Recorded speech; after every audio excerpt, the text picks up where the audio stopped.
함께 찬송하시겠습니다. 508장, 구찬송 270장입니다. 508장 찬송하시겠습니다.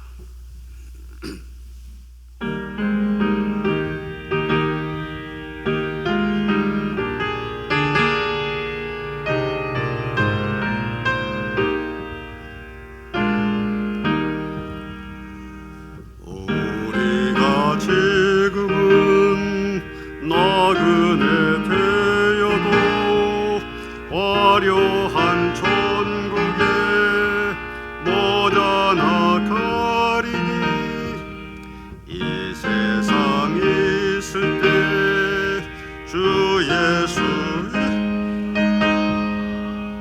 끝까지 힘써 일하세. 주 내게 부탁하신 천사도 흠모하겠네.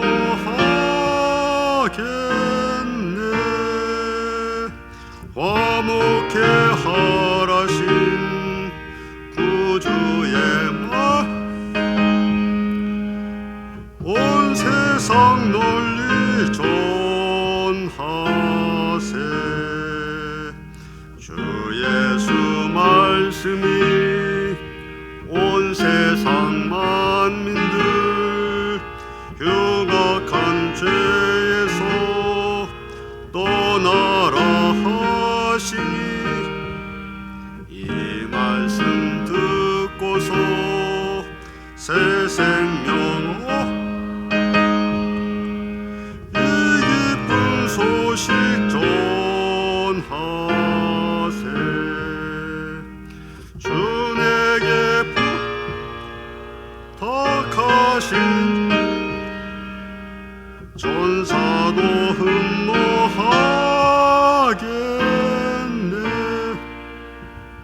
화목해 하라신 구주의 온 세상 널리 전하세. 영생의 복락과 천국에 갈 길을 만백성 알도록 나가서 전하세. 주 예수 말씀이 이 복음 중 우리에게 부탁하셨네. 주 내게 부탁하신 천사도 흠모하겠네. 화목해 하라신 구주의 말 온 세상 널리 전하세. 아멘. 사도신경을 통하여 하나님 앞에 우리의 신앙을 고백하시겠습니다. 전능하사 천지를 만드신 하나님 아버지를 내가 믿사오며 그 외아들 우리 주 예수 그리스도를 믿사오니 이는 성령으로 잉태하사 동정녀 마리아에게 나시고 본디오 빌라도에게 고난을 받으사 십자가에 못 박혀 죽으시고 장사한 지 사흘 만에 죽은 자 가운데서 다시 살아나시며 하늘에 오르사 전능하신 하나님 우편에 앉아 계시다가 저로서 산자와 죽은 자를 심판하러 오시리라. 성령을 믿사오며 거룩한 공회와 성도가 서로 교통한 것과 죄를 사하여 주신 것과 몸이 다시 산 것과 영원히 산 것을 믿사옵나이다. 아멘. 사도행전 8장 25절의 말씀을 보시겠습니다.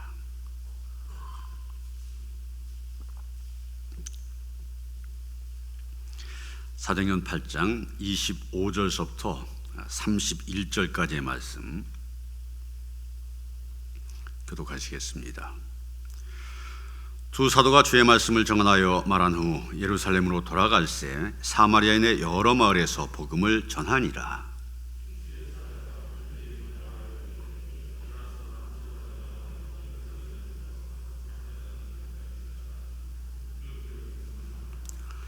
일어나 가서 보니 에디오피아 사람 곧 에디오피아 여왕 간다게의 모든 국고를 맡은 관리인 네시가 예배하러 예루살렘에 왔다가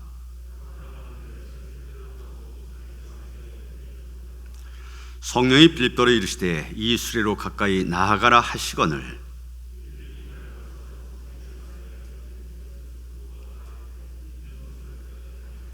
다 같이 대답하되 지도해 주는 사람이 없으니 어찌 깨달을 수 있느냐 하고 빌립을 청하여 수레에 올라 같이 앉으라 하니라. 아멘. 오늘 말씀 빌립이 에디오피아 여왕의 내시를 전도하는 그런 이야기입니다. 우리가 8장 초반에서 본 것처럼 어떻게 보면 이 빌립 최초의 이방 전도자라 말할 수가 있을 것입니다.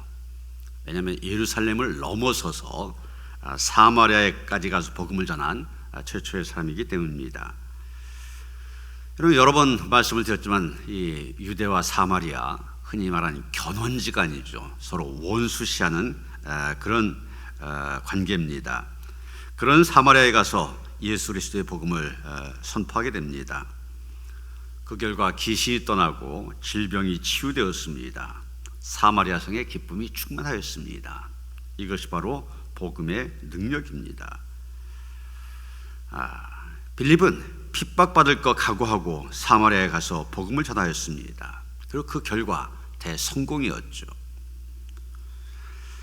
아마 빌립이 그 사마리아에 계속 머물러 있으면 훌륭한 복음 전도자로 추앙을 받을 수 있었을 것입니다.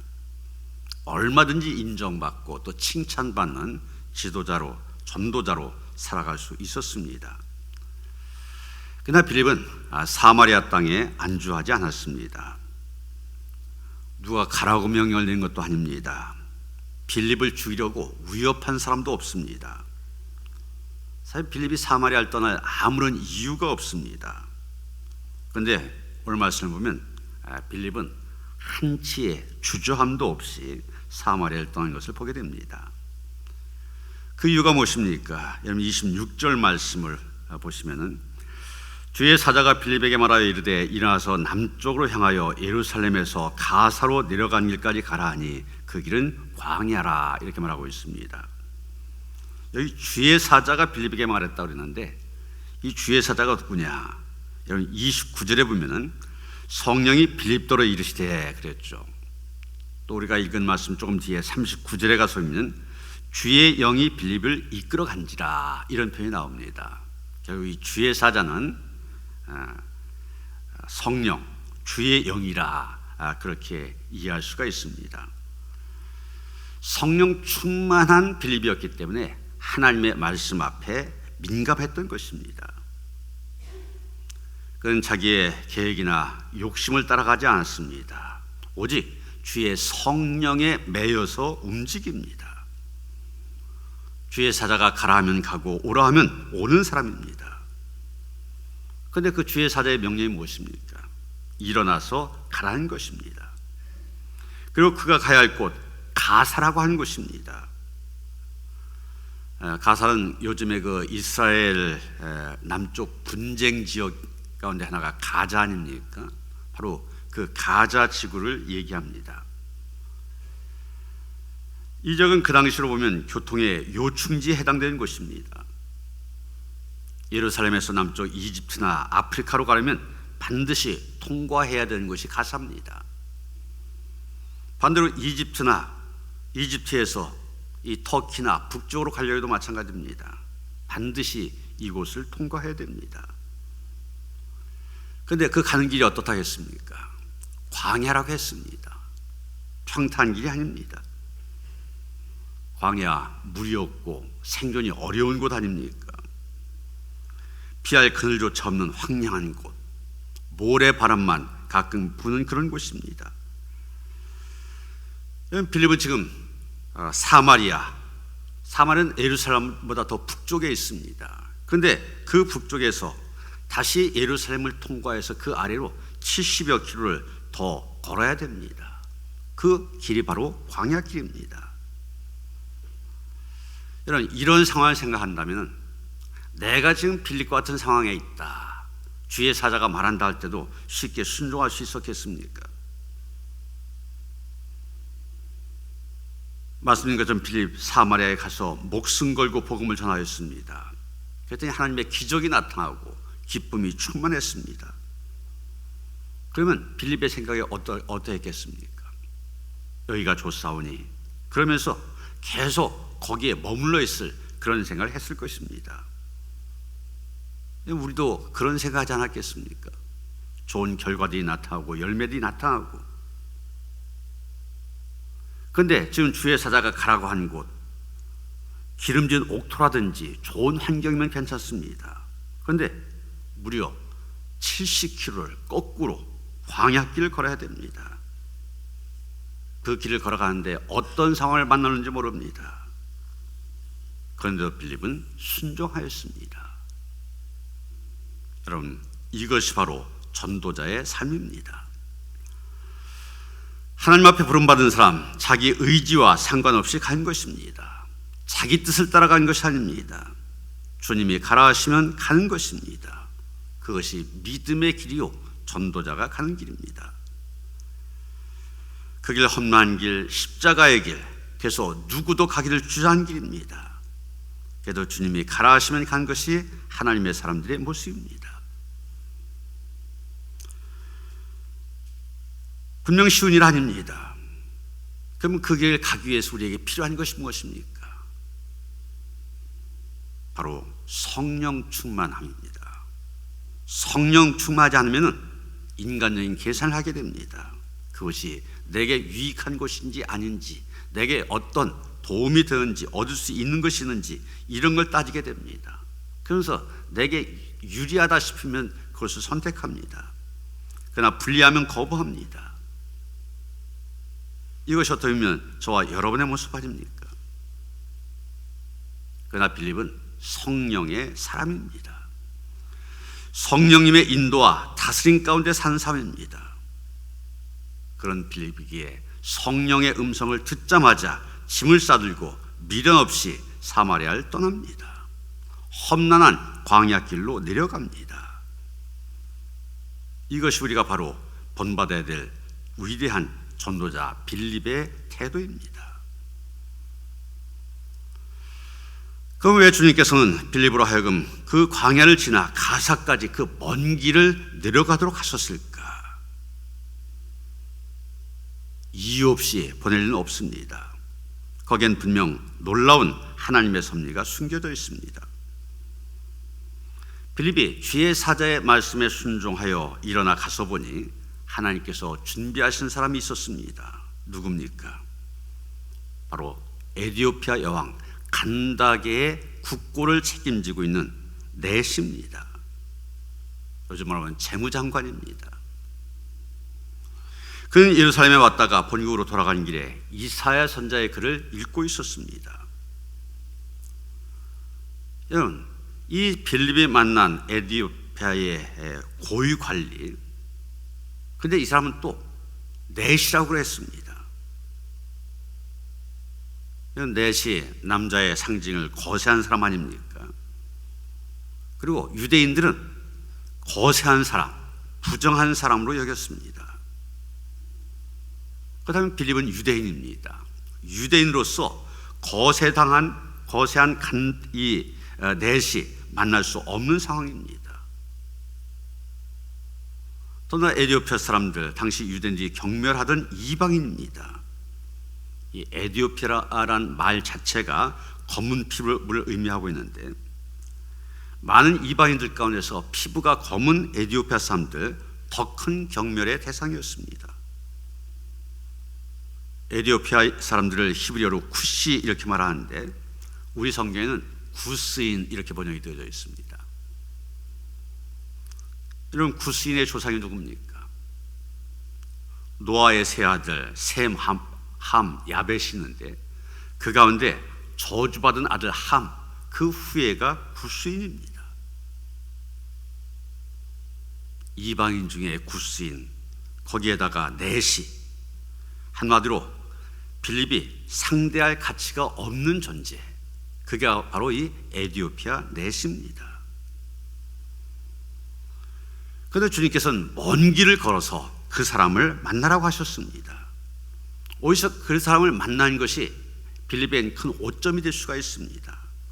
이방인이요, 흑인이요, 저주받은 함의 후손이요, 내시, 그런 사람을 만나게 했다고 하는 것. 보통 우리 같으면은 틀림없이 하나님께 원망 불평 쏟아냈을 겁니다. 하나님, 이게 뭡니까? 이 먼 곳까지 나를 보내셔서 겨우 그 당시 표현을 하면 쓰레기 같은 인생, 이런 사람을 만나라고 나를 여기까지 보내신 겁니까? 입이 한참 나와도 나왔을 것입니다. 그러나 성령 충만한 전도자 빌립 어떻게 합니까? 27절에 보면 일어나 가서 보니 그랬는데, 이 보니에 해당되는 헬라어 이두란 말입니다. 영어로는 behold, 보라, 이런 의미의 감탄사입니다. 봐라. 빌립이 성령의 말씀에 즉각 순종하여 광야길을 지나 가사에 가서 이 넷을 보는 순간 보라, 감탄사를 발하게 되었다는 것입니다. 여러분, 우리는 세상적인 가치 기준을 갖고 사람을 대할 때가 많이 있습니다. 내가 정한 그 기준을 가지고 사람을 판단할 때가 있습니다. 그러나 하나님은 사람을 외모로 판단하지 아니하십니다. 그 영혼을 사랑하십니다. 하나님 나라는 남녀노소 빈부귀천에 차별이 없습니다. 하나님의 관심은 그 안에 예수의 생명이 있느냐 없느냐 가장 중요합니다. 없는 사람 찾아가서 전하게 하십니다. 여러분, 오늘 우리가 전도자 빌립을 통해서 배워야 되는 교훈이 무엇입니까? 주의 사자 성령께서 말씀하실 때 아멘하며 순종한 것입니다. 순종하며 나아갈 때 하나님께서 예비하신 삶이 있고, 그 삶이 어떤 삶이든 간에 하나님께서 우리에게 보낸 그런 사람이라면 하나님의 사람이고 하나님께서 존귀하게 쓰실 것을 생각하면서, 결국 이 에티오피아의 넷이 전도를 받았기 때문에 자기 나라로 돌아가서 아프리카 선교에 중요한 일꾼이 되지 않습니까?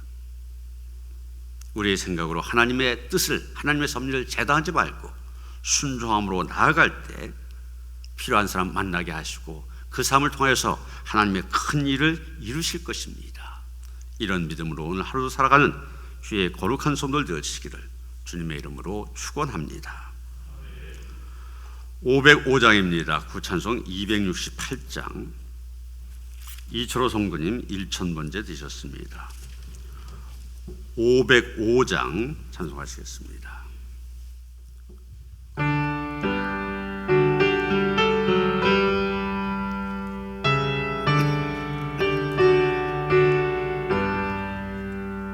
온 세상 위하 나 복음 전하 만 백성 모두 나와서 주 말씀 들으라. 죄 중에 빠져서 헤매 주님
증거하지 않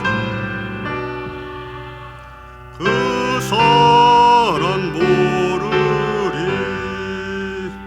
전하고 기도해 매일 증인 되리라 세상 사람 다 듣고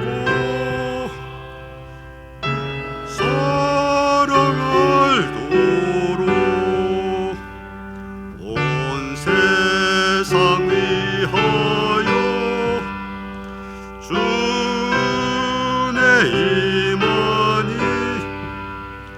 주 예수 이름 힘입어 이 복음 전하자 먼 곳에 나가서 전하지 못해도 나 어느 곳에 있든 늘 기도 힘쓰리 전하고 기도해 매일 증인 되리라 세상 모든 사람 다 듣고